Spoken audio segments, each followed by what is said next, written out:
Hola a todos, bienvenidos a una nueva entrega de Crónicas de Wilson.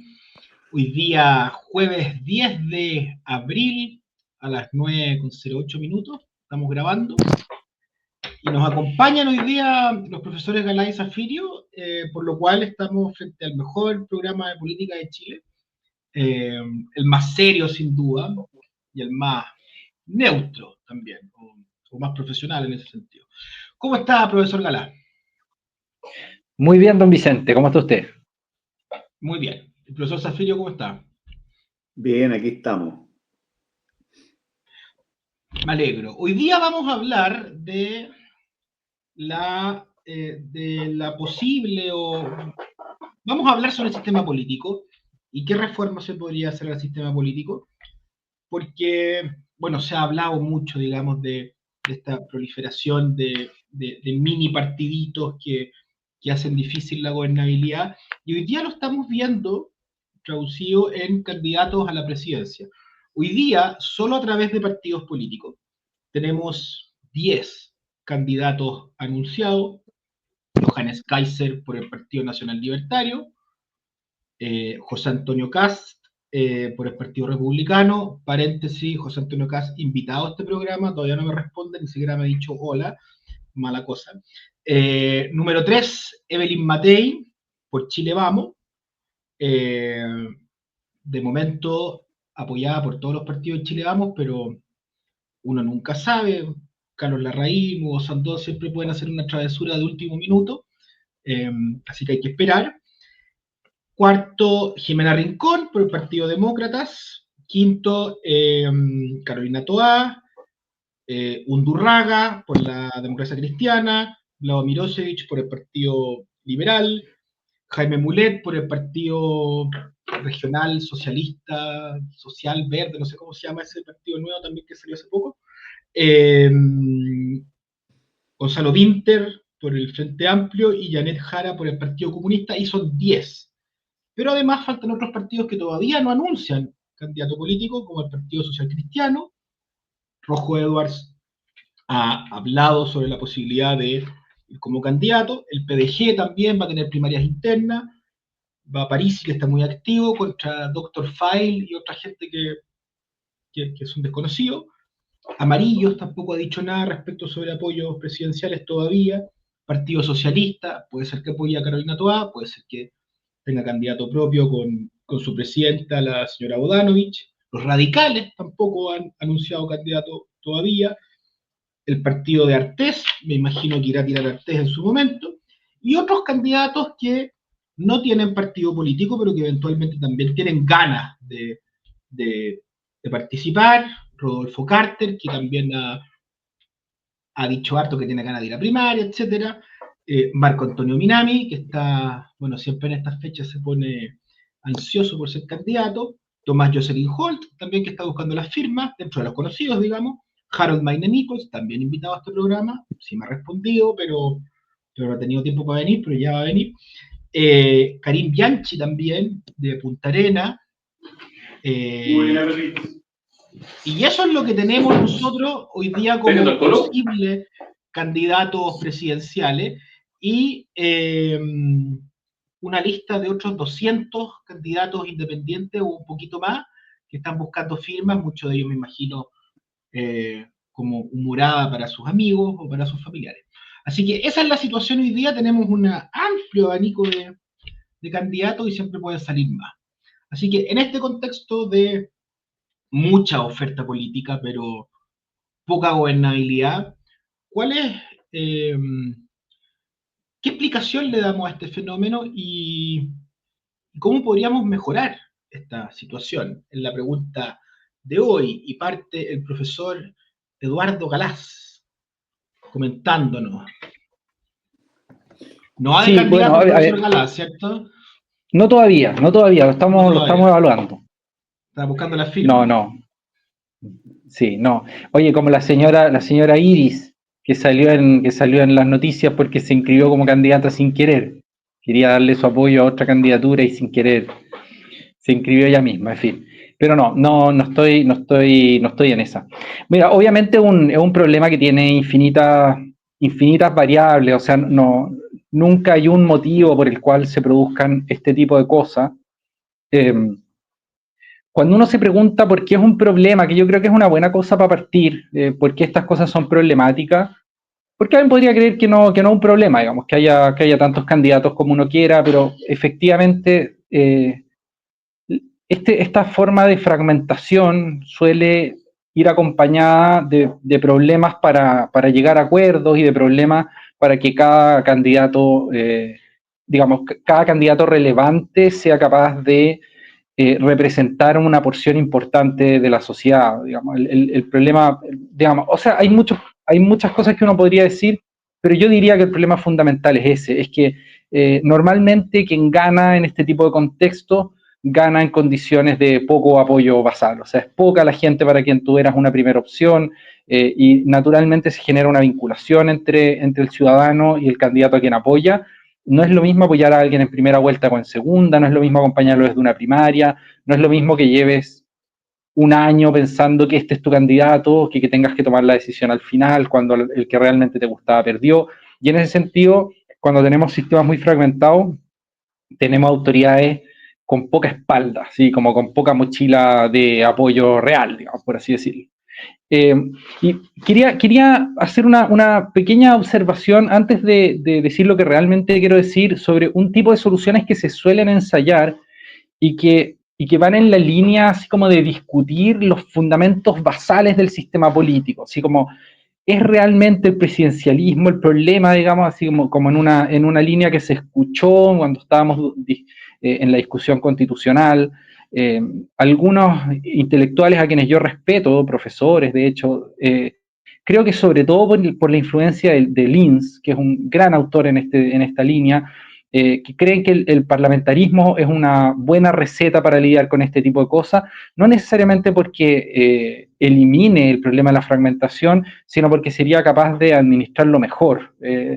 Al menos porque generaría condiciones en que el primer ministro, digamos, necesariamente y forzosamente para llegar a asumir, tiene que lograr acuerdos amplios, lo que sería ventajoso estructuralmente, por así decirlo.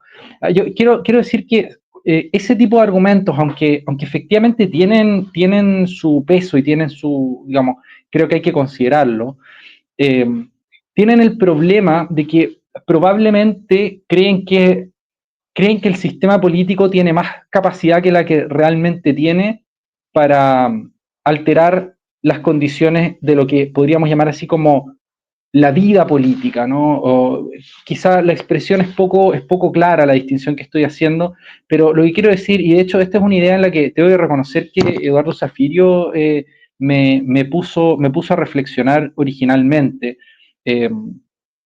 Podríamos decir que la estrategia de ingeniería electoral no es necesariamente suficiente para producir todos los cambios que uno querría producir, digamos, ¿no? Digamos, tiene ciertos límites. No voy a ahondar ahí porque es posible que el propio Zafirio quiera ahondar en eso porque está escribiendo un texto al respecto, no sé en qué estado estará, supongo que después nos podrás contar, Eduardo, en qué está el documento que estabas escribiendo.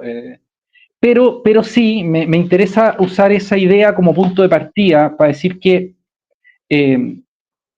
digamos, en sede sociológica, ¿no? Que el sistema político no siempre es el responsable de los problemas que se expresan en él, o no siempre es el principal responsable de los problemas que se expresan en él. Y con eso lo que quiero decir es que no basta, digamos, con tener buenas reformas electorales, buenas reformas al sistema de partidos para responder a los problemas cuando ellos tienen un trasfondo muy profundo, ¿no? Y en ese sentido lo que voy a intentar hacer acá, más desde mi formación como sociólogo, que desde la que tengo como politólogo, digamos, es que es reflexionar sobre esos problemas más hondos, ¿no? Sobre esos problemas que subyacen a la crisis de la institucionalidad política. Y para eso me gustaría ensayar un problema general, que no necesariamente es el único, pero creo que sirve para ordenar cosas, y diría que ese problema general que se expresa en esta multiplicidad de candidaturas, algunas de las cuales parecen muy erráticas o parecen ser simplemente como signos de un nicho, es la desconexión entre política y sociedad. Este es un modo de tematizarlo, digamos, entre, como digo, muchos que uno podría hacer, y es lo que la tradición sobre todo británica, del anti-politics, digamos, de la antipolítica, llamó como democratic gap, ¿no? La existencia de una brecha democrática. Y esa brecha democrática es la brecha entre la ciudadanía y la política profesional, digamos, o lo que uno podría llamar el sistema político. Ahí hay una brecha que se expresa en que por así decirlo, la agenda o lo que un profesor me llamaba así como el negocio en el que están muchas veces los políticos profesionales tiene poco que ver con lo que está pasando a nivel de sociedad. Y más bien da la impresión de que se trata simplemente de una búsqueda cada vez más fragmentaria de espacios de poder, ¿no? Lo que Max Weber llamaba esto es disputarse una máquina, ¿no? Es disputarse una máquina, y aquí la elección consiste en disputar una máquina. Lo que obviamente convierte la política en poco más que una bolsa de trabajo, digamos, ¿no? Una bolsa de empleo en que el gran proveedor de posiciones de trabajo es el Estado, ¿no? Y muchas veces cuando uno ve las descripciones de lo exitosa o poco exitosa que es la gestión de un político de carrera, se plantea en esos términos. Yo, por ejemplo, no tengo nada contra la Paulina Bodanovich, o tengo poco contra la Paulina Bodanovich. A mí en general me ha parecido ella una persona razonable en las cosas que dice, pero es muy llamativo cómo cuando ella defiende su gestión, básicamente la defiende en términos de cuántos cargos logró, digamos, para los militantes de su partido. O sea, como que su gran caballo de batalla, para decir como yo he sido una buena dirigente, es como yo logré meter mucha gente a la burocracia del Estado.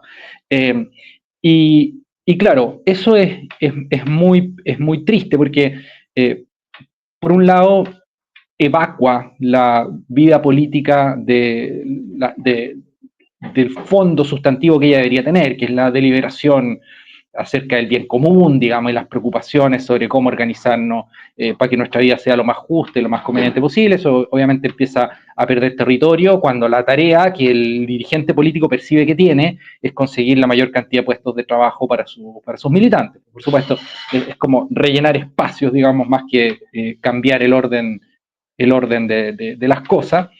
Y además tiene un segundo problema que es de carácter, diría, cultural. Hay gente que quizás no lo considera un problema, yo sí, y es que es este fenómeno el que alimenta esta narrativa libertaria que hemos visto popularizada por Milei en Argentina, pero también difundida por diversos divulgadores acá en Chile y que yo creo que es nociva, aunque tenga un punto de verdad, y justamente es eficaz porque tiene un punto de verdad, y que es la descripción del Estado como un aparato intrínsecamente espurio, digamos, ¿no? Como una empresa de extorsión, chantaje y abuso de un grupo de privilegiados sobre el resto de la sociedad, digamos, o contra el resto de la sociedad. Y efectivamente, cuando Milei describe a los políticos profesionales como chorros, digamos, y con todos los garabatos que quiera agregar, hace de la política profesional en su narrativa un sinónimo de robo, digamos, así de delincuencia organizada.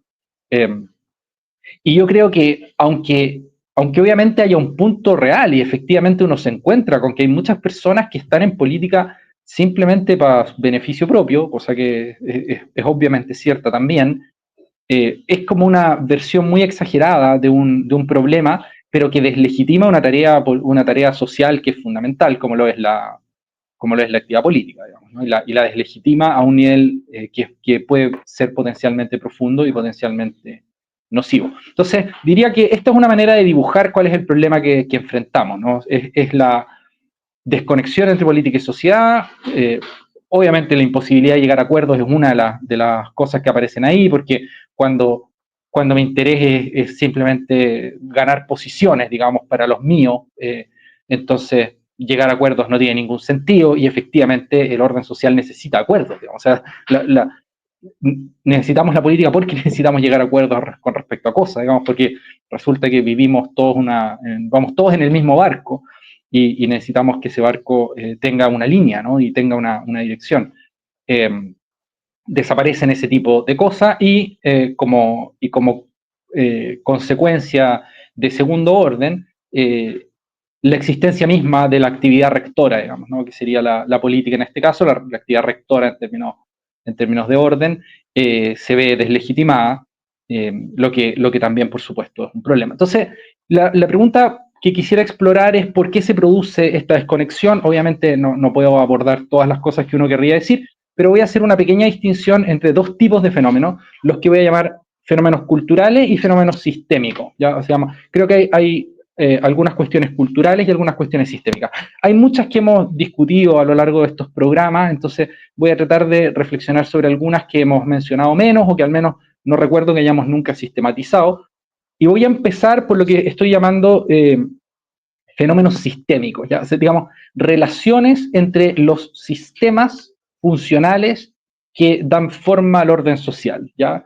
Y en ese plano, me parece interesante empezar con una observación que hace una autora que he citado en más de una ocasión, que es Colin Hay, el autor del libro Why We Hate Politics, ¿por qué odiamos la política?, que me parece una de las voces lúcidas de la década pasada en la descripción de estos problemas que subyacen a las crisis del sistema político. Hay que decir que Hay, siendo un politólogo, digamos, de profesión y de dedicación vital, tendía a defender a la política, por así decirlo, ¿no? Y decir, mira, es verdad que la política es decepcionante, pero no tiene la culpa de todo y veamos esas otras cosas que importan, ¿no? Bueno, y una de ellas, que me parece muy lúcida, como decía, es lo que él llama el desacoplamiento entre economía y política. Esto es un fenómeno sistémico, es un fenómeno que va más allá del sistema de partidos, va más allá de cualquier cosa.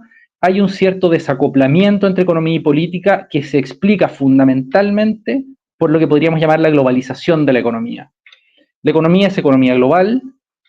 Todo lo que estamos viviendo actualmente en el concierto internacional, con las tensiones arancelarias, digamos, que le ha impuesto Donald Trump al resto del mundo, pero especialmente la contienda, digamos, entre Estados Unidos y China, da cuenta de esto, ¿no? Del hecho de que la economía es economía global y no economía local, ¿no? Y en esa globalización de la economía se empieza a producir una cierta impotencia de los sistemas políticos locales para ejercer una influencia decisiva sobre el orden de las economías de sus países. Y da la impresión, por ejemplo, en el caso nuestro, que el buen o el mal andar de la economía depende mucho de lo que pase con la cotización del cobre en las bolsas de China, de Tokio y de no sé dónde, y que los liderazgos políticos y lo que los políticos hagan es relativamente secundario. Esto es una cosa que observa Hay para todo el mundo, o sea, no es una cosa que uno puede decir para Chile, esto es una cosa que él observa como ocurriendo en todo el mundo. O sea, crecientemente la economía es menos, digamos, es más resistente o más inmune a las políticas económicas que conducen los gobiernos. Y los grandes procesos económicos parece que son relativamente independientes de lo que los liderazgos políticos empujen. No, por supuesto que un mal liderazgo político puede destruir la economía de cualquier país, eso no está en discusión, digamos, ¿no? Y que una gestión económica abiertamente irresponsable y disparatada puede hundir y llevar un país a la miseria, y tenemos ejemplos de eso infinitos en nuestro propio vecindario, digamos, ¿no? Eso no es que Colin Hay no es ciego a ese tipo de cosas, digamos, que un mal gobierno como el que ha habido en Venezuela en el último tiempo puede agarrar un país riquísimo y convertirlo en un país miserable. Eso, por supuesto, sigue siendo cierto. Él está viendo algo que es más fino y más sutil, si uno quiere, y es el hecho de que dos liderazgos razonables, como el que podría uno decir que alternó el poder en Inglaterra en las décadas pasadas, digamos, ejercen muy poca influencia sobre el orden económico de un país como ese, generando en las personas la sensación, en los ciudadanos, digamos, la sensación de que da igual quién gobierne porque la política es fundamentalmente incapaz de influir en las cosas esenciales. Y si uno cree que la política no puede cambiar nada esencial, esta típica frase que uno dice que se escucha como en los taxis, digamos, así como da lo mismo que gane la elección, yo igual me tengo que levantar a trabajar mañana. Esa sensación de que gane quien gane, la cosa va a ser más o menos la misma, por supuesto que genera un distanciamiento entre ciudadanía y política, por supuesto que lo genera. Porque si yo creo que da igual quien gobierne, mi vida cotidiana va a ser más o menos la misma, entonces, ¿por qué motivo me voy a involucrar yo en política? La única forma de yo encontrar una razón fuerte para involucrarme es que yo mismo tenga convicciones políticas muy intensas, digamos, que yo sea una persona políticamente muy activa o lo que uno llama así como ser una persona súper politizada. Desafortunadamente, a mi entender, esto por supuesto es discutible, pero desafortunadamente a mi entender, esto es cada vez más infrecuente. Y aunque las élites estén politizadas y aunque las sociedades estén polarizadas, la relación de las personas con el sistema político es crecientemente distante. Ahora, eso entra ya en el terreno de las cuestiones culturales a las que me voy a referir en un momento, y quisiera mencionar antes de eso una segunda cuestión de carácter sistémico, también asociada a la relación entre política y economía, y que es lo que sería un fenómeno más de más larga data, pero que empezó a formarse sobre todo después de la Segunda Guerra Mundial y se empezó a intensificar en los años, diríamos, 70, 80 en Estados Unidos y luego en el resto del mundo, y que es lo que un autor como Habermas llamó la colonización de la política por parte de la economía. ¿En qué consistiría esa colonización? Consistiría fundamentalmente en una tecnificación de la política, en una sensación de que las cuestiones normativas están más o menos zanjadas y que el buen político es el buen gestor, digamos, ¿no? Y que la buena política es la buena gestión. Por supuesto, todas estas cosas tienen elementos de verdad y naturalmente un buen gestor es una muy buena cosa que le puede pasar a un sistema político, y en general un buen político debe ser un buen gestor. La cuestión es si la buena política consiste exclusivamente en buena gestión, y quienes creemos que la política tiene un sentido propio, no creemos eso, digamos, no creemos que la política consista meramente en gestionar o meramente en administrar recursos, que ese es el destino de esto, ¿no? Esta tradición de autores son muy reactivos a lo que ellos llamaron los procesos de despolitización deliberada.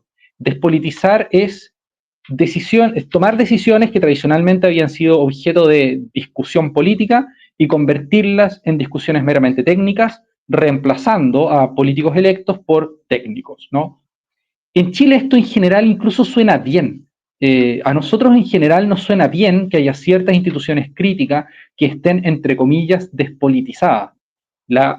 El ejemplo más canónico de esto es el Banco Central. En general en Chile queremos que el Banco Central sea autónomo, queremos que no esté sometido al tren, digamos, de la vida política, y queremos que sea administrado de modo serio, profesional y técnico, ¿no? Yo, por ejemplo, querría lo mismo para el INE. Yo siempre he querido que el INE sea lo más autónomo posible, o sea, sobre todo porque comparo la situación con Argentina, donde el control político sobre el INE es lamentable en sus consecuencias, porque uno no sabe a qué cifra le puede creer, ¿no? Y claro, si el gobierno manipula las cifras o las gobierna de modo interesado, se producen muchos problemas porque uno no sabe exactamente qué problemas son los que hay que abordar, qué gravedad tienen, dónde hay que poner las prioridades, etc. Bueno, siendo eso un fenómeno real y un fenómeno que uno podría en cierto modo alentar, claro, uno no quiere que toda la política se convierta en administración, porque entonces digamos, la excesiva desideologización de la política también tiene como fondo que no es que deje de haber discusiones de ideas, sino que las discusiones de ideas se filtran de manera subterránea y ya no se pueden deliberar. Pero no deja de haber ideología, ¿no? Lo que pasa es que la ideología ya no está disponible para ser discutida, para ser deliberada, y en cierto modo se convierte la técnica misma en ideología. Bueno, ahí hay una amplia literatura en la que no quiero entrar, pero por así decirlo, cuando parece que la política se ha retirado, muchas veces lo que ocurre es que la política está operando de manera subterránea. Esto ha sido una discusión en Europa a propósito, por ejemplo, del fútbol.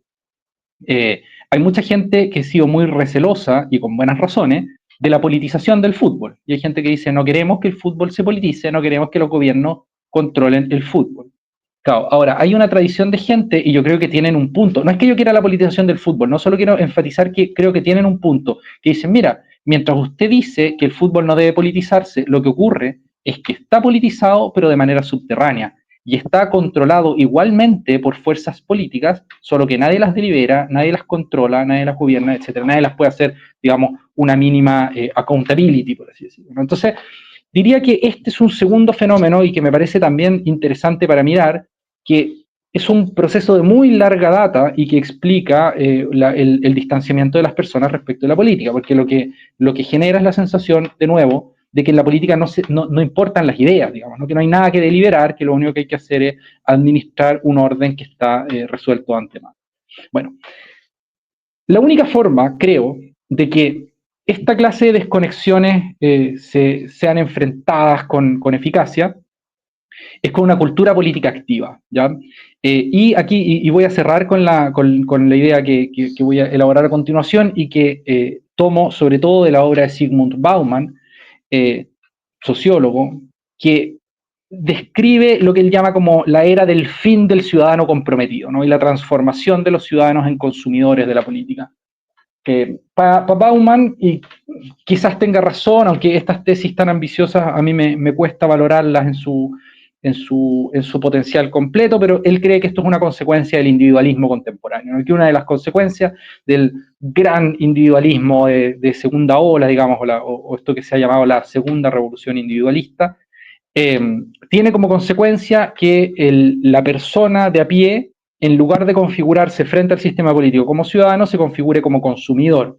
Lo que significa que no es que se abstraiga del todo, sino que ve las distintas alternativas políticas frente a las cuales tiene que tomar decisiones como alternativas análogas a las que se encuentran en un supermercado. O sea, elige entre opciones disponibles, busca cuál le gusta más, espera ver cuál le hace los guiños más atractivos, cuál le ofrece más, cuál le parece estéticamente más atractiva, cuál empalma mejor con su sensibilidad del momento, y entre todas elige, pero sin ningún compromiso con aquella alternativa frente a la cual esté eligiendo. Y de hecho más, esto suele ser correlativo a una tendencia generalizada a negar compromiso con cualquier fuerza política o con cualquier figura política, porque es costoso. Digamos, decir, mira, yo estoy con es costoso, es una cosa que hay que defender en público y es desagradable. Y es mucho más fácil la actitud de, comillas, política negativa, decir, mira, me cargan todos, voy a ver, mira, parece que me carga un poco menos, de momento estoy aquí, estoy allá,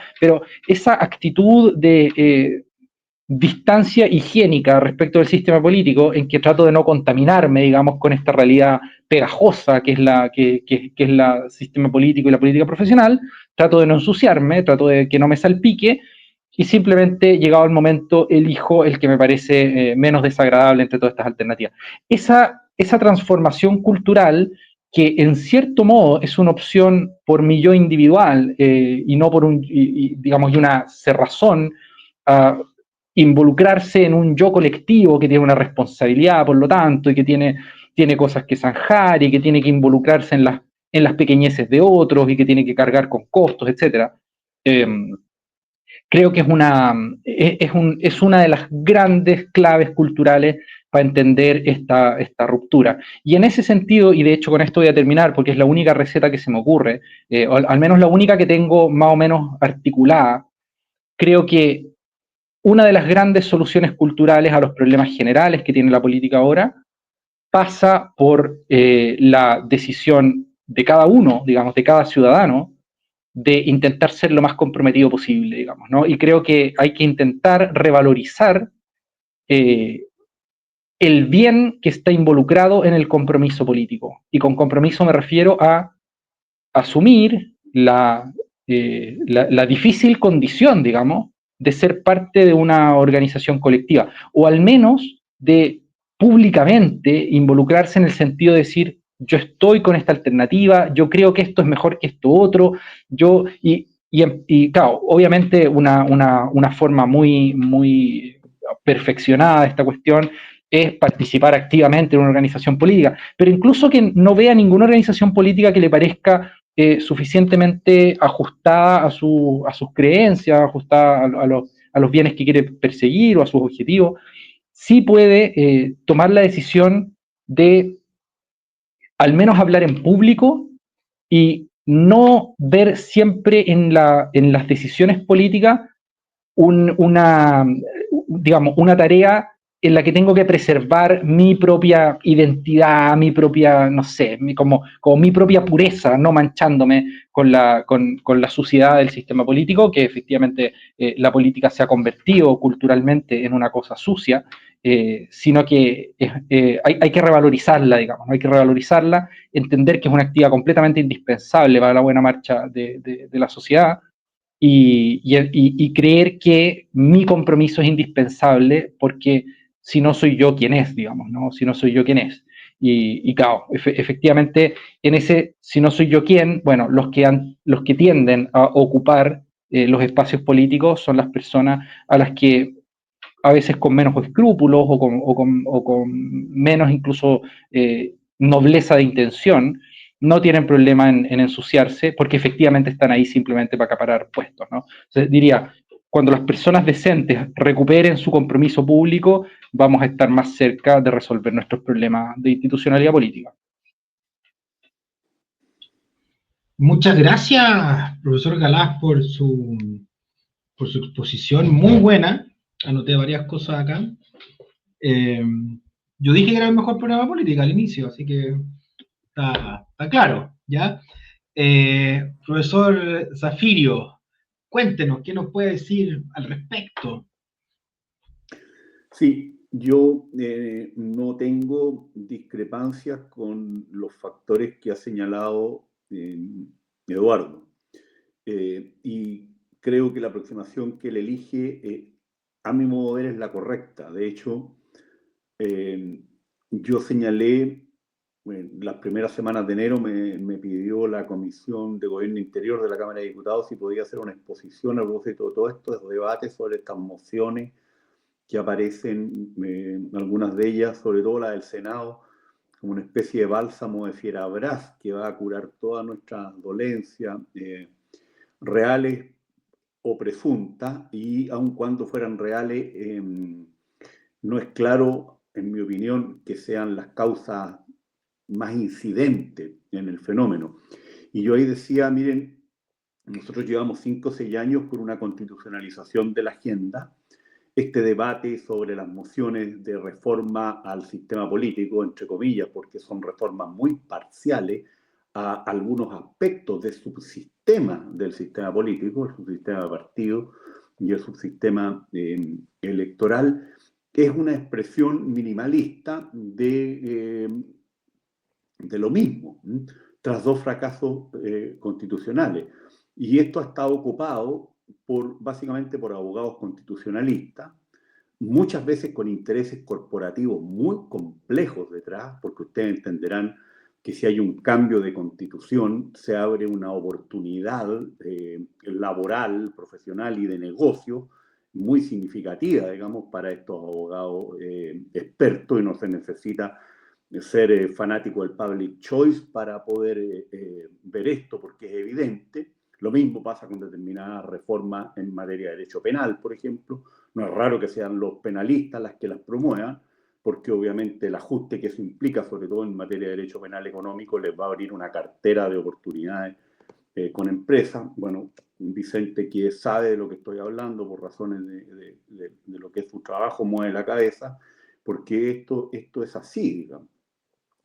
Y también por los cientistas políticos. Y yo le decía a la Comisión de Gobierno Interior de la Cámara de Diputados, la verdad es que para entender los fenómenos, por ejemplo, de transfugismo, hay que entender que detrás de eso hay un problema mucho más complejo, que es el individualismo en la política, ¿no? Esto que se conoce como personalización de la política. Y detrás de la personalización de la política hay factores estructurales. En primer lugar, la mediatización de la política. Pero en segundo lugar, esto que Eduardo acaba de señalar, de que la política se ha convertido en nuestro país en una actividad bien remunerada. Entonces, incluso los cargos de representación popular, mucha gente los asume como pegas bien pagadas y donde su costo de oportunidad es muy alto. Si no están ahí, probablemente sus ingresos pecuniarios caerían a un 15 o un 20% en muchas circunstancias. No en todo, pero sí en muchos. Entonces, yo les decía, para entender el fenómeno del individualismo y de la individuación asocial, añade el PNUD descubriendo el río Biobío, cuando esto es evidente en la sociedad chilena hace décadas, se necesita más que politólogos y abogados constitucionalistas, mucho sociólogo político, mucho psicólogo social, mucho experto en teoría de las comunicaciones y también mucho economista, porque hay ciertos incentivos perversos en lo que son las leyes de financiamiento público de la política que están ayudando a este fenómeno. Eduardo dice, desacople entre la economía y la política. Yo estoy de acuerdo con eso, pero creo que el problema es más profundo, y Eduardo lo sabe probablemente mejor que yo, porque yo no soy sociólogo. Luhmann hizo un gran aporte en esto, al demostrar cómo había una tensión muy fuerte en medio de la complejidad social con lo que era la coordinación de los subsistemas, que los subsistemas, no solo el económico y el político, tienden a autonomizarse. Y eso lo tomó von Weime, un politólogo alemán, que discute justamente y dialoga con Luhmann y con Habermas, de los pocos politólogos que hacen ese diálogo, y señala, digamos, que el fenómeno politológico, estoy hablando ya de una obra que tiene más de 30 años, ¿no? Teoría política del siglo XX, de la modernidad a la posmodernidad, es la crisis del control jerárquico, porque no es solamente la autonomización relativa, por supuesto, pero en términos más pronunciados del subsistema económico. Lo mismo pasa con el subsistema cultural y lo mismo pasa con el subsistema jurídico, por ejemplo. Pero claro, Eduardo tiene razón en que lo que se ve como con más nitidez por parte de los ciudadanos, diría yo, y de los políticos prácticos y también de los cientistas sociales, es este fenómeno que, para resumirlo, uno diría, lo que pasa es que la economía es global y la política es nacional. Entonces ahí hay una tensión porque las decisiones colectivas vinculantes quedan en un ámbito que no puede tocar ciertos procesos políticos. Pero el fenómeno es mucho más general. Y cuando se hace política de mala calidad, es muy fácil que tú generes o profundices esta brecha entre sociedad y política, que es el fenómeno de fondo,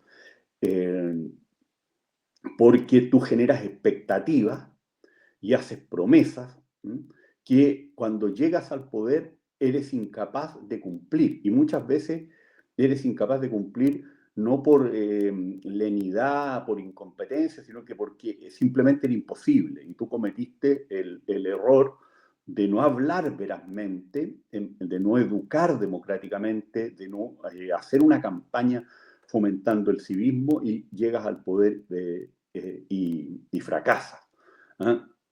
Por ejemplo, si alguien dice en 4 años soluciona el problema de seguridad ciudadana, o en 4 años soluciona el problema de productividad que tiene hoy día la economía chilena hace prácticamente 2 décadas, obviamente está mintiendo. Y como va a fracasar, más allá de los esfuerzos que haga, porque la tarea es imposible, requiere horizontes temporales y ajustes mayores, lo que pasa es que en definitiva se genera toda una situación de mal desempeño de las instituciones políticas y de desprestigio de los actores, que fomenta este fenómeno que estamos viendo hoy día en Chile, que es la antipolítica, que es distinta al populismo, radicalmente distinta. Los italianos, que han vivido estos dos fenómenos, lo han teorizado pedagógicamente mostrando 3 diferencias. Yo simplemente voy a decir la más importante.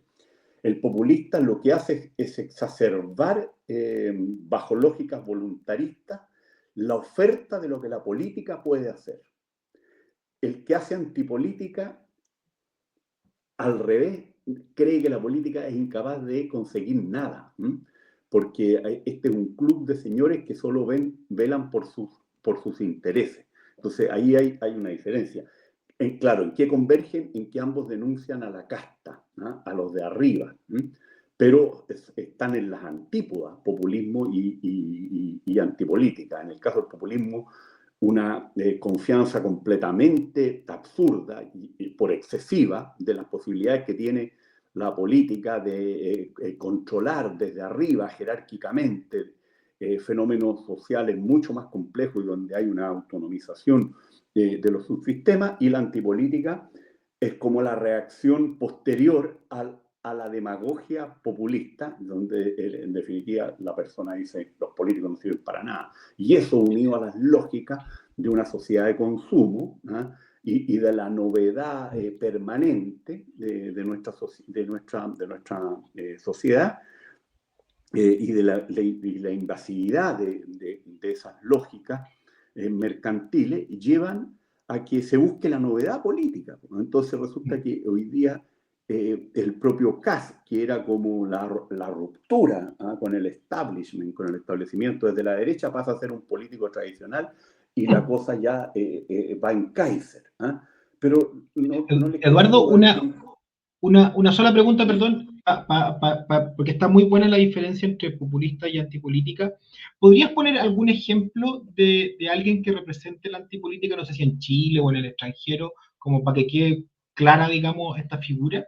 Bueno, el primero que empezó aquí con esto fue Marco Enrique Dominani, cuando denunciaba el duopolio. Esa palabra está tomada de lo que hacía el lepenismo de la primera hora, el lepenismo de Papá Le Pen contra el centroizquierda y el centroderecha francés. Y él lo tomó lo copió. Entonces decía la concertación y la derecha son lo mismo. Este es un club de señores que se arregla. En el fondo estaba haciendo antipolítica y se presentaba como outsider en circunstancias que venía del riñón de lo que era el Partido Socialista, digamos, incluso con vínculos parentales, digamos, con un pope de un varón socialista como es Carlos Ominami, o como era Carlos Ominami en ese momento. Entonces, claro, ofertones los hace, por ejemplo, el Farah Errázuriz, que prometía terminar con la UEF en 5 minutos. Eso es como el populismo clásico latinoamericano, pero esta denuncia de la casta, del duopolio, de este club de señores, que en definitiva no les preocupa cualquier cosa menos la solución de los problemas urgentes que las personas y eventualmente el país tienen, es básicamente antipolítica. Kaiser hoy día hace mucha antipolítica. Milei hacía antipolítica y por eso ganó. Claro, de repente las zonas convergen. Por eso que los italianos han teorizado esto, porque el Juan el Bautista de este fenómeno se llamaba Berlusconi, que le trabajaba a las dos cosas, a los dos registros. Pero creo que la distinción es importante y de hecho yo la quiero tomar este semestre en un curso, en un magíster que somos profesores junto con Eduardo de ramos distintos, porque creo que es clave para entender cuál es el verdadero peligro nuestro, ¿no? El verdadero peligro aquí no es el populismo. De hecho, Chile históricamente zafó del populismo las 2 veces que pudimos sucumbir a ello, que fue con Ibáñez, digamos, primero bajo lógicas autoritarias, luego bajo lógicas democráticas, en la última entre el 52 y el 58. Pero yo creo que la antipolítica, esta borra, este indignado, que antes era de izquierda y que votaba lista al pueblo y que hoy día puede estar detrás de, no sé, de las ofertas del buquelismo. es justamente alguien que vota contra el establecimiento, contra los políticos y que es seducido por este discurso antipolítica, que por supuesto tiene elementos, como decía Eduardo, verdaderos. O sea, por ejemplo, es evidente que la colusión de las grandes empresas en 3, 4, 5 mercados que se conocen cuando ya en Chile había delación compensada, también estaba vinculada a una relación con sectores políticos transversales tras la búsqueda de renta. Y Sokimichi Penta es justamente para mucha gente la comprobación de esa connivencia fraudulenta. Y eso potenció mucho el desprestigio. No fue solo la corrupción del poder económico, que no cumplía con su discurso pro mercado, porque hablaban de libre competencia y comerían delitos, coludiéndose, pero también contra la corrupción política, del financiamiento ilegal de la política, en un momento además en que ya había financiamiento público, por lo menos de las campañas. Después, además, se agregó el financiamiento ordinario. Ahora, no tengo tiempo para desarrollarlo, pero sí los quiero insinuar. Ustedes lo saben, porque yo he tenido algunas discusiones con algunos no con ustedes dos, pero sí con otros muchachos de este chat en que participamos, porque me molesta mucho que se compren la tontería ideologista, ¿no? Y yo les he dicho, miren la historia económica de Chile sin prejuicio, ¿no? El año 29 no fue que el ministro Ross Santamaría, que es el abuelito de los Chicago Boys, se convirtió de pronto en un bolchevique. Lo que pasó fue que el capitalismo entró en la crisis más brutal que ha tenido en su historia. Eso a Chile le pegó de una manera bárbara. Nuestras importaciones y exportaciones cayeron al 10%. Tuve que presentar un libro sobre Pedro Aguirre Cerda hace un mes atrás y volví a ver las cifras. Según un informe de la Sociedad de las Naciones, que era el equivalente a la actual Naciones Unidas, Chile fue la primera o la segunda región más afectada, el país más afectado por la crisis del 29. Entonces, ¿qué pasó? Que se nos impuso cerrar la economía. No fue que la élite política se transformó de la noche a la mañana de básicamente libre mercadistas, como eran los tres partidos históricos, liberales, conservadores y radicales. Los radicales mayoritariamente también tenían un ala más de socialismo de cátedra, de una especie de socialdemocracia bastante light, digamos, en partidarios de la planificación central. Fue simplemente que un país ratón, pequeñísimo, como es Chile, lo pescó una crisis global en un modelo de economía abierta y exportadora, monodependiente, además, en esa época fundamentalmente del salitre, y fue tan brutal el golpe que ante la carencia de divisas, porque no nos compraban los productos, o nos compraban mucho menos y a un precio mucho más bajo, simplemente la economía en todas partes tuvo que, por lo menos en América Latina, se tuvo que cerrar. Entonces viene todo este derechismo cerril, ignorante, ramplón, que le lava la cabeza incluso a gente inteligente, porque repiten por décadas esto. Yo lo escuchaba cuando era estudiante de Derecho, pero claro, yo venía de una sociedad donde las clases medias eran más cultas y teníamos un sentido más crítico de verdad, digamos, no solamente lo decíamos, sino que teníamos capacidad de discernimiento. Y yo decía, pero es que no puede ser que haya una continuidad completa entre el gobierno de León Alessandri con Gustavo Ross Santamaría haciendo políticas keynesianas antes de Keynes porque no quedaba otra, y el gobierno de Allende, digamos, y el ministro Buscovich que buscaba estatizar hasta algunos camiones en Coyhaique, y por eso empezó el paro de octubre. O sea, esto no me calza.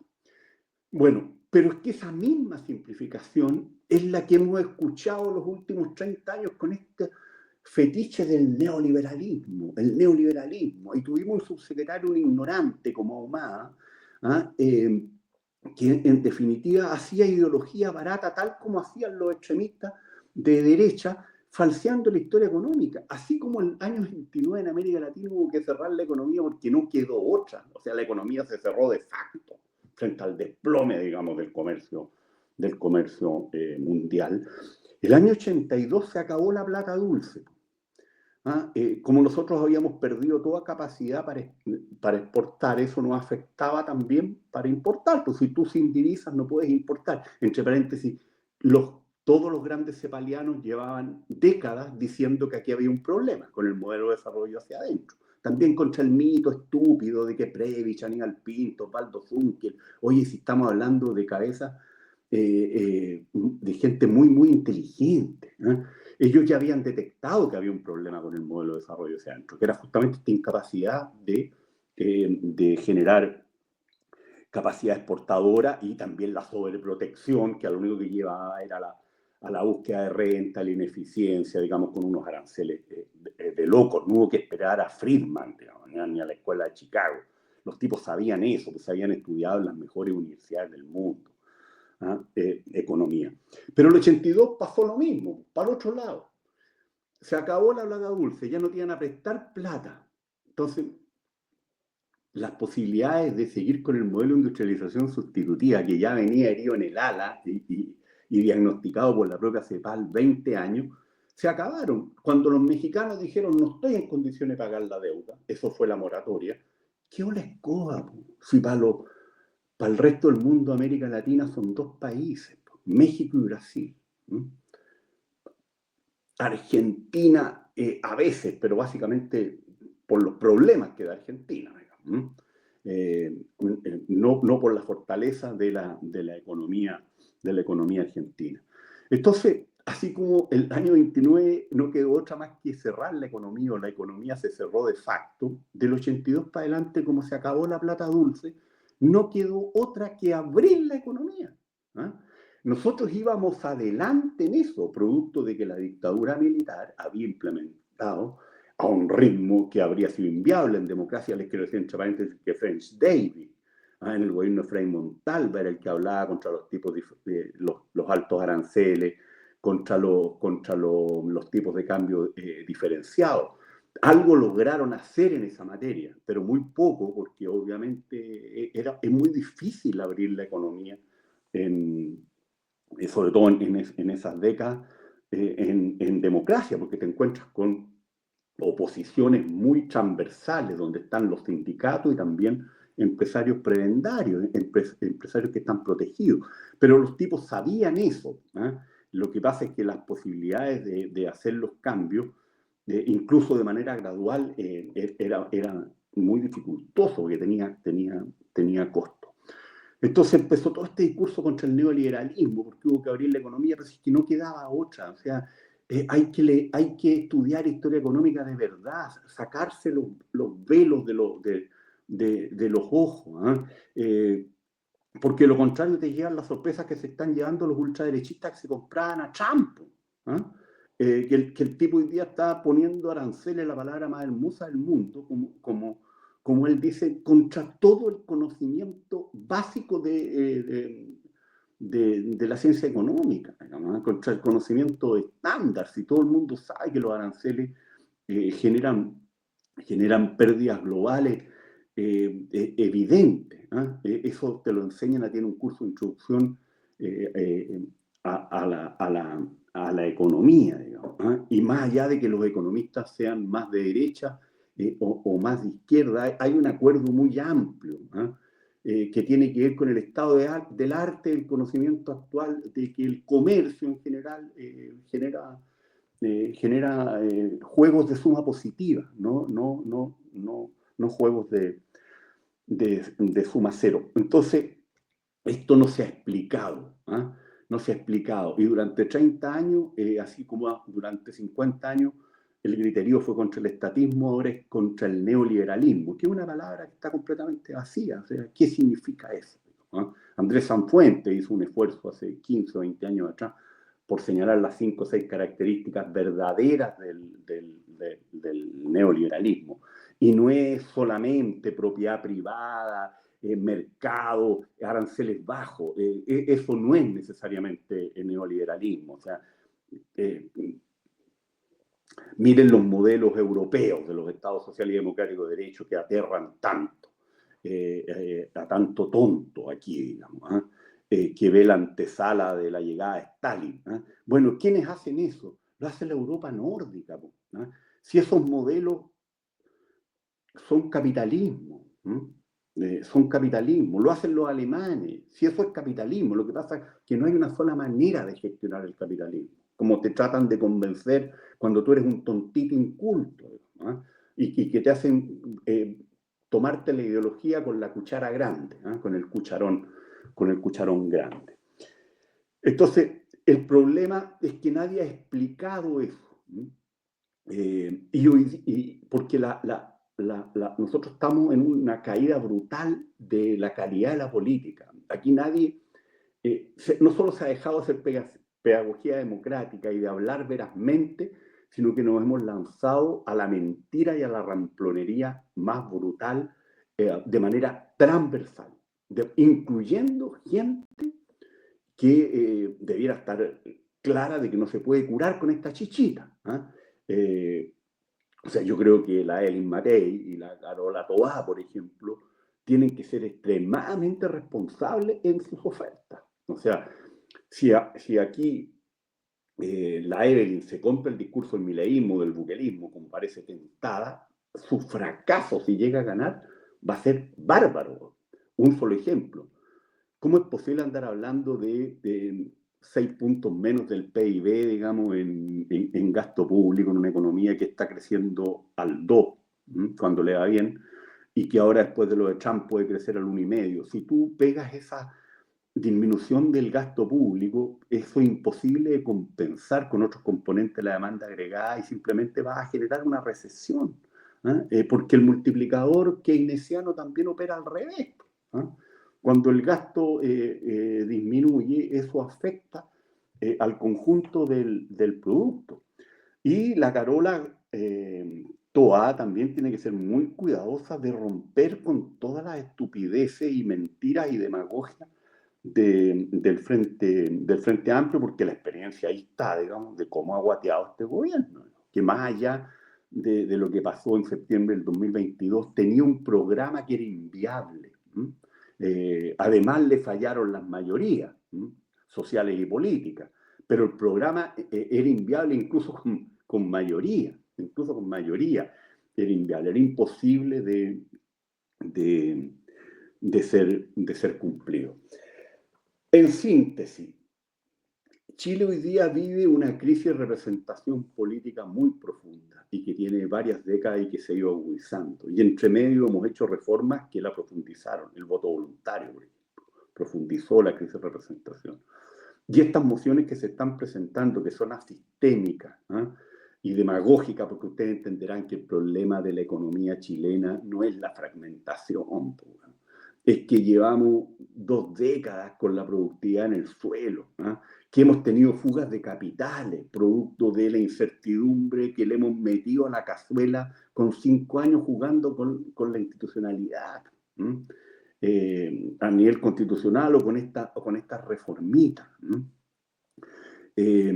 Pero además hay una crisis de distribución que profundiza la crisis de representación. Y esto es bastante evidente. Yo creo que en Chile, y esto es algo que yo quiero explorar, digamos, incluso estoy ahí conversando con mi ayudante del magíster que está sobrecalificado, no lo voy a nombrar, digamos, para ver si podemos trabajar juntos algún papelito sobre esto. Yo siento que en Chile nos hemos autoengañado con que esta es una sociedad de clases medias. Y esto lo repite la derecha, por razones obvias, pero también lo repite el centro izquierda.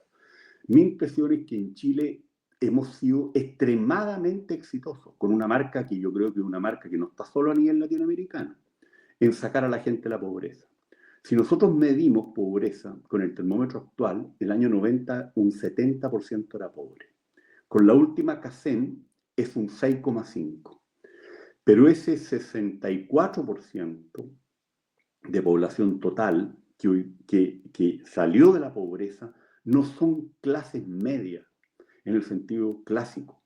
Son grupos populares muy amenazados por el cambio tecnológico, por la globalización, por la sociedad líquida en general, que viven además en un país pequeño, y donde sus niveles de consumo son 3, 4, 5, 6 veces más altos que los que eran históricamente, pero son grupos populares, inseguros, precarizados y muy incívicos, muchos de ellos, con bajo capital social y con bajo capital cultural, no por culpa de ellos, sino que porque así se han ido dando las cosas. Y esa es la individuación asocial del PNUD. El río Biobío descubierto 500 años después. Entonces ahí hay un fenómeno muy complicado porque esa gente está precariamente integrada incluso en las pautas de consumo. Cualquier contingencia vital, cualquier crisis económica, incluyendo la ralentización de la economía, que es lo que nos ha pasado en Chile los últimos 10 años, los golpea brutalmente. Ni siquiera estoy hablando de una enfermedad como puede ser un cáncer, que los 2 chiquillos entren a la universidad y no sean a gratuidad, que todo eso significa, o que venga la jubilación, con tasas de reemplazo súper bajas por razones muy complejas, no por culpa de la AFP, para decirlo con claridad. Hay 3 o 4 temas más complicados detrás de que las tasas de reemplazo sean más bajas. Y esa gente ha sentido los últimos 10 años o 12 o 15 años que ya no es pobre, pero que no puede seguir avanzando, ya no digamos de acuerdo a lo que eran sus expectativas de mejora, sino que incluso lo que podrían ser tasas razonables, porque una economía que está creciendo como ha crecido la economía chilena en los últimos 10 años, significa un per cápita con suerte de 0,8, 0,7, 0,6 por año, y eso golpea. Entonces aquí hay una crisis de distribución. Cuando yo planteé esto la primera vez, que lo hice el año 2009, en la última junta de la democracia cristiana que fui y donde hablé largo, desarrollé el tema de la crisis de representación, que era muy evidente y que la teníamos todos presentes, por lo menos en la bancada de la EC, y no se necesitaba ningún doctorado. El conjunto de los diputados se dan cuenta de que aquí teníamos un problema, que era la crisis de representación. Desarrollé el tema de la crisis de distribución. Y mucha gente de buena fe después me escribía y me decía, no entendemos lo de la crisis de distribución, no la vemos. No la vemos. ¿Y por qué no la veían? Porque asociaban una crisis de distribución, que es una crisis clásica desde el punto de vista de las teorías del desarrollo político, que hay que volver a releerlas, digamos, ahí hay una literatura muy útil de la década de los 60 y de los 70. Yo lo he estado haciendo y creo que bastante sólida y da luces para entender ciertos fenómenos, y es sociología política, el hueso de eso. Lo asociaban poco menos que a marchas con columnas proletarias detrás de partidos comunistas o marxistas-leninistas dirigiendo, con un programa radical de transformación no capitalista. Pero resulta que puede haber una crisis de distribución por masas atomizadas de individuos sin redes sociales ni culturales, que lo que quieren es mejorar su posición en el sistema sin que el sistema cambie. Y yo creo que en gran parte eso fue el 18 de octubre. Y por eso estas demandas individualistas, digamos, donde era tan difícil encontrar 2 pancartas que convergieran, digamos, para los que estuvimos en esa marcha del millón de personas, dejémoslo ahí. Es una crisis de distribución, pero no de gente que quiera romper con el sistema, sino que quiere mejorar su posición relativa y muchas veces también simplemente absoluta al interior del sistema. Como la democracia nuestra es una democracia que tiene instituciones de consenso, y lo que se ha privilegiado los últimos 15 años son lógicas adversariales, cuando no facciosas, obviamente a lo que lleva eso, el choque entre la conducta, adversarial e instituciones que para poder operar requieren la construcción de mayoría y de acuerdo en una sociedad multipartidista, lo que pasa es que se impone el bloqueo y el veto, y por lo tanto el sistema político pierde capacidad de respuesta. Y al no poder enfrentarse entonces a esta crisis de distribución, que significaría más inversión, más crecimiento, enfrentar el tema del empleo y por lo tanto el problema de la productividad y por lo tanto el problema de la calidad de la educación y del tipo de capacitación que estamos haciendo vía el CENSE, que no sirve prácticamente para nada como está diseñado, no hay respuesta a los problemas de la gente, y esta crisis de representación se potencia por el fallo. El populismo tiene normalmente 4 características o circunstancias concurrentes. Una es la falla en el desempeño de las instituciones y de los actores. Eso es lo que nos ha pasado a nosotros los últimos 15 años. Entonces se potencia esta crisis de representación porque la democracia aparece con baja o nula capacidad de respuesta para los problemas materiales agobiantes de la gente, en una agenda que muchas veces ni siquiera prioriza lo material, sino que prioriza lo postmaterial, por la hegemonía burguesa en la élite política. Y obviamente esta falla del sistema político impide enfrentar los problemas, uno de los cuales es la necesidad del crecimiento, pero no es solo el crecimiento económico puede ser condición necesaria, pero no es condición suficiente. Y para llegar al crecimiento hay que hacer reformas muy duras y muy impopulares.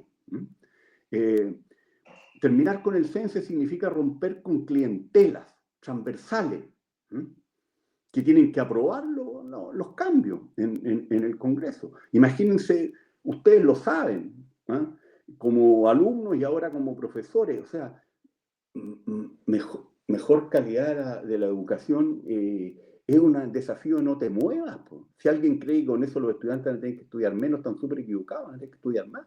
Si alguien cree que con calidad de la educación los profesores vamos a tener que hacer clases de menor categoría y con menor esfuerzo, no entienden nada. Vamos a tener que hacer clases de más categoría y con mucho mayor esfuerzo que el que estamos haciendo. Entonces, nada de esto es popular. En definitiva, crisis de representación, crisis de distribución, es lo que hoy día, en mi opinión, estamos viviendo, y estos dos procesos se retroalimentan. Entre medio se nos han metido problemas urgentes nuevos. Hay una crisis con la vivienda, hay una crisis obvia en materia de seguridad, el problema de la calidad de la educación es brutal.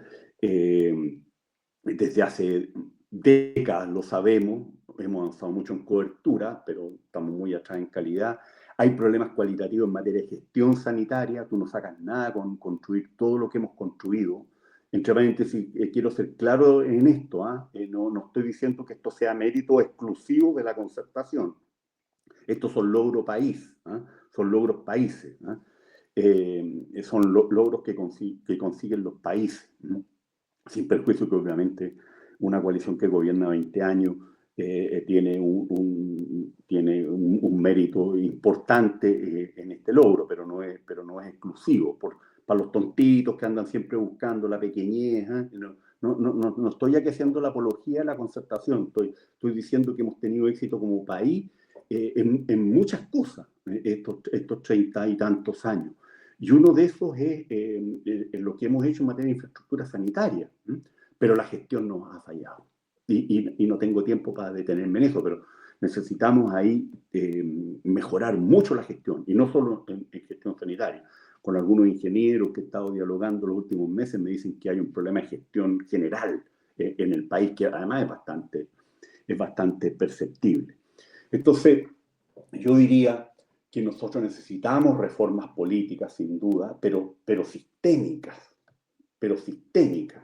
Lo que tenemos que buscar es básicamente mejorar la calidad de la política, romper con la pérdida del vínculo entre partido y ciudadano, con esta desconexión que señalaba Eduardo, que es el problema de fondo. Por eso el sistema de partidos se atomiza, pero también necesitamos una agenda económico-social muy consensual para enfrentar esta crisis de distribución, que entre otras cosas supone enfrentar los problemas de productividad, de inversión y de crecimiento, porque el crecimiento es condición sine qua non, entre otras cosas, para poder tener sanamente un financiamiento público que nos permita entregar más bienes públicos y sobre todo de mejor calidad, que es la gran demanda de mucha gente, y una política de mejor calidad. Y aquí nos metemos a un temazo que Eduardo lo ha insinuado, pero yo lo quiero decir con una sola frase. Miren, para Santo Tomás de Aquino, el último componente de la virtud de la prudencia, que era la virtud fundamental del político, era la capacidad de actuar en base a principios más altos. Y en Chile lo que ha pasado es que paulatinamente, en estos 35 años de democracia, cada vez actuamos en base a principios más bajos, no más altos. O sea, vamos en caída libre. Y eso es lo que Eduardo decía, ¿no? De cuando la política se transforma simplemente en una manera de llegar al Estado para practicar el reparto del botín, o a veces ya del pillaje, definitivamente, estamos obrando en base a principios muy bajos, muy viles, crecientemente. Y eso profundiza la crisis de representación, porque la gente se da cuenta, fortalece la antipolítica y nos impide salir. Entonces, este no es un problema solamente de cambiar instituciones, de poner incentivos para que la cosa mejore, sino que también pasa por otro tipo de conductas, otro tipo de conductas y una política de mejor calidad. Y si se fracasa en esto, te pasa a los argentinos, que hace 80 años lo tenía todo para haber sido una sociedad, una buena sociedad, como hoy día la canadiense, por ejemplo, la danesa, la sueca, la alemana, en otra escala, digamos, la alemana, y le falló la política. Y ahí están. Y yo les doy firmado a los entusiastas de Milei que de aquí a noviembre van a estar mirando con horror lo que está pasando en Argentina, tal como hoy día ya empiezan a mirar con horror lo que está pasando con el señor Trump. Muchas gracias, profesor Zafirio, por el comentario. Y bueno, hartos temas, yo anoté un montón de cosas bien interesantes, pero así como concepto destacable, diría yo, esta relación, digamos, entre la crisis de distribución y la crisis de representación. Así que deberíamos hacer una alianza con... Te voy a mandar un papel para ti, Vicente, porque todavía no lo he publicado. Lo estoy editando, pero te voy a mandar el borrador porque sé que eres un tipo serio y si te interesa el tema, para que lo leas cuando tengas tiempo. Sí. Deberíamos hacer una alianza con la Universidad de los Andes y dar descuento en el magíster de los profesores acá, ¿o no? Pero usted ya tiene un magíster, pues, doctor. Sí, no, pero digo para los auditores, digamos, hay mucha beca. Sí, ¿no? Olvídate, hay mucha beca. Están haciendo un trabajo estupendo para tratar de mejorar la política. Bien, muy bien. Se van a demorar, sí. Nos vamos a demorar. Está bien. Y bueno, ahora seguimos con la frase boba, por supuesto, así que ahí vamos.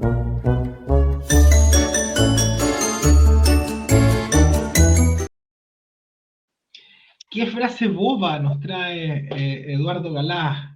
¿Nacional o internacional? Muchas frases bobas al último tiempo. Bueno, como siempre, en verdad. ¿Estáis muteado? Sí, creo que ahí sí. Sí, no, esta sección nunca falta. Sí, yo quise traer una frase del diputado PS Daniel Manucheri, porque me parecía, básicamente estaba buscando alguna frase en torno al caso de la senadora Isabel Allende y la casa, que nos dio mucha, de hecho podría decir que cómo empieza a responderle Evelyn Matei cuando le preguntan qué le parece todo esto y empieza así como con su vista perdida en el horizonte diciendo que esto es muy doloroso, me pareció en el terreno de las boberías, no porque no, o sea, digamos, la empatía me parece muy bien, pero me parece una manera extrañísima de iniciar su intervención. Pero bueno, pero Manucheri la adelantó por la izquierda y por la derecha con esta frase en que en un tuit califica de vergonzoso que ministros del Tribunal Constitucional nominados por el presidente Boric votaran a favor de destituir a la senadora Isabel Allende. Hay una columna que sacó Peña en la que describió esto como la victoria del derecho sobre la política. Es como si eso le pareciera vergonzoso al diputado Manucheri, más allá de que después haya borrado el tuit. Porque digamos, más allá de que yo no tenga nada personal contra la senadora Isabel Allende, que en general me parece una persona decente, yo, digamos, no me siento muy familiar con el PS, pero ella en concreto me ha parecido una persona como mucho más moderada que lo que uno podría esperar que fuera de hecho, no sé, si uno la compara con otras personas con trayectorias vitales parecidas, tipo, no sé, la Carmen Hertz. La Isabel Allende es una bendición, digamos, de la política chilena. Y pese a eso, obviamente es ante todo una gran noticia para el Estado de Derecho que una senadora de un partido de gobierno, que tiene además el estatuto simbólico que tiene ser la hija del expresidente Allende, sorprendida en una operación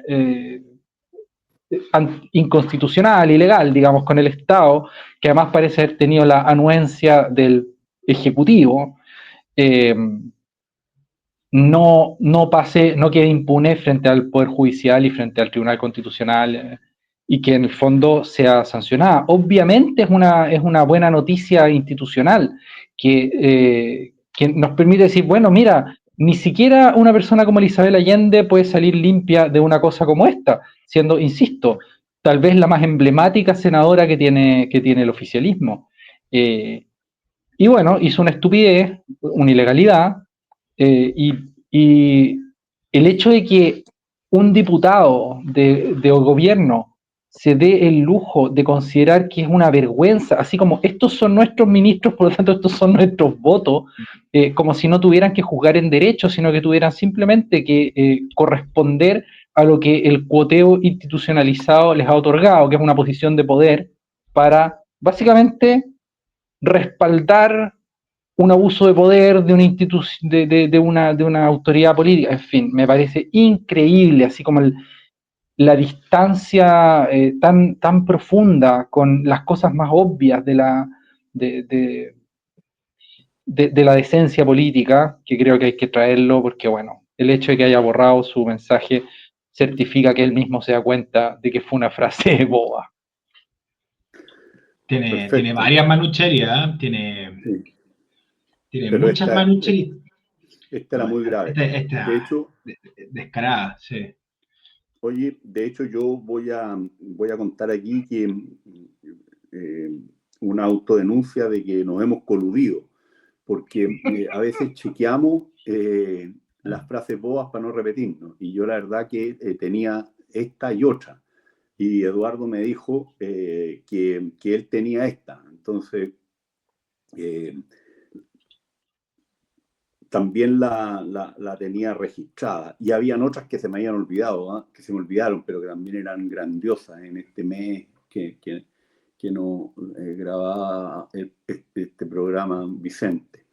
Entonces, yo tenía también lo de Manucheri, que fue un tuit que efectivamente, como dice Eduardo, probablemente por presiones de gente más razonable y más ilustrada, ¿eh? del Partido Socialista, tuvo que borrar. Entonces me quedo con mi segunda frase, que es la de Kaiser, en el fondo relativizando los beneficios de las vacunas. en un momento realmente particularmente complejo, ¿no? Yo creo que los antivacunas son unos terraplanistas espantosos, ¿no? Es como creer en el viejo pascuero, ¿no? Pero en el caso chileno esto es particularmente complicado por las siguientes tres razones. Uno, hay un brote de sarampión muy fuerte hoy día en el mundo, ¿no? Y eso supone vacuna, ¿no? Y para los que nos dio sarampión, sabemos que son palabras mayores vivirlo. En segundo lugar, porque la influenza en el hemisferio norte fue brutal este año y probablemente aquí en el hemisferio sur también va a pegar con mucha fuerza. Y eso supone vacunas, digamos. Y en tercer lugar, porque me consta que las personas que han tenido COVID por segunda vez con vacunas no vencidas, pero donde había pasado más de un año y medio o más sin que se hubiesen puesto la vacuna, no tuvo nada que ver las dolencias y lo mal que lo pasaron con la primera vez que le había dado COVID con vacunas, por así decirlo, puestas al día. Entonces, que el diputado Kaiser se dé estos lujos en una materia tan delicada como es nada menos que la salud de la gente y sobre todo de los más vulnerables, que son los viejos y también los niños, me parece a mí que amerita en un concurso donde siempre hay 20 aspirantes a subirse al podio, a que lo nombremos como autor de la frase boba. Y yo quisiera agregar que además en Chile es un país que funciona tan bien el tema de las vacunas y es una de las cosas que mejor funciona en este país y además que además que a la gente le gusta vacunarse. O sea, este es un país en donde la gente es disciplinada también con el tema de las vacunas y el tema antivacuna aquí es súper importado desde algunos hippies gringos, pero no tiene nada que ver con la cultura chilena. Algunas personas que saben y que no simpatizan con Kaiser ni con su partido, me decían justamente eso, de que este tipo de cuestiones aquí en Chile son menos perversas en su efecto, que en otros lugares, justamente por lo que dices tú. Pero lo que pasa es que yo estoy aburrido de andar excusando políticos, muchas veces con buenas razones, y hay que subirle la vara, y lo que hizo este señor fue una estupidez mayúscula. Afortunadamente, como dices tú, yo estoy de acuerdo, me lo han dicho otras personas, con consecuencias mucho menos dañinas que lo que puede ser decir esto en otras sociedades, digamos, donde el fenómeno de los antivacunas es mucho más masivo. Sí, ahora también sin excusar a Kaiser, porque yo también encuentro que es una estupidez el tema de las vacunas, pero también hay mucho en el periodismo de querer sacar esto, o sea, va Kaiser, ¿qué opina de las vacunas? ¿Y qué opina de los trans? ¿Y qué opina de...? Hablemos de cosas un poquito más importantes, por favor. Además, así que bueno, vamos ahora a la recomendación del libro.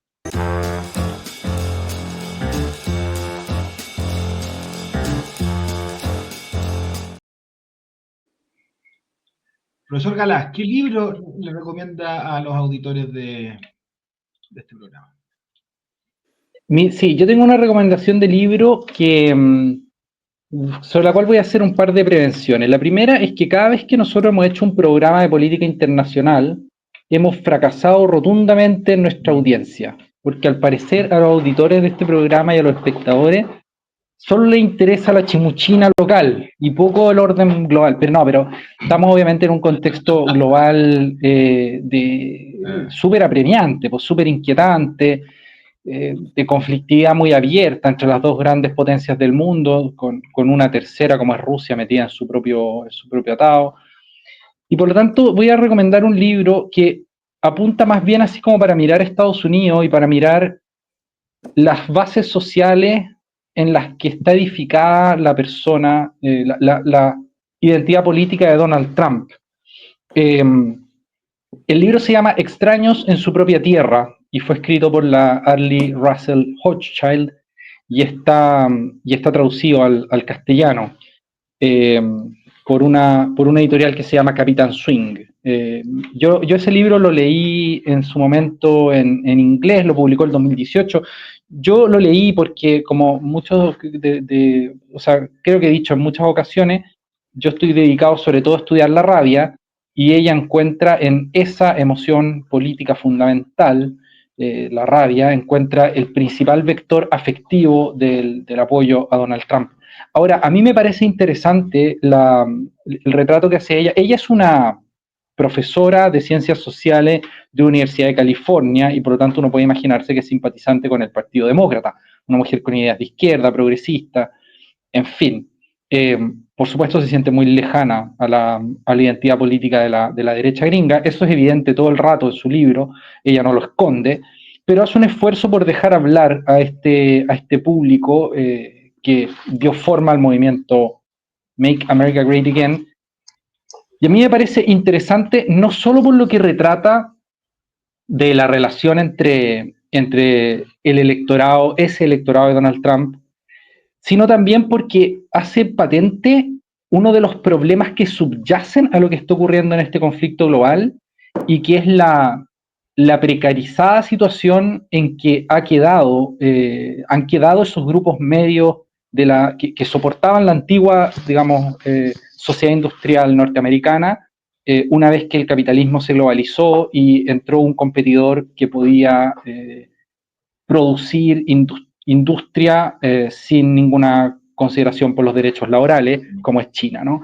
Y me parece interesante mirar el doble fenómeno, porque por un lado está yo diría una cierta identidad patológica política en ese mix entre miedo y rabia que termina potenciando el liderazgo personalista de Trump, pero también un problema extremadamente real y al cual Trump, bien o mal, ha respondido, ¿no? Y que es el hecho de que la globalización del capitalismo eh, y ha hecho que compitan democracias con dictaduras, digamos, ¿no? Y países donde hay derechos laborales con países donde no los hay.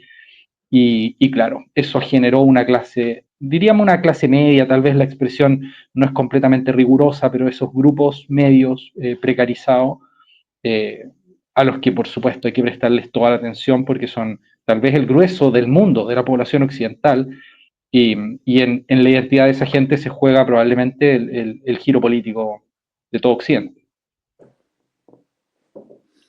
Muchas gracias, profesor Galás, por la recomendación.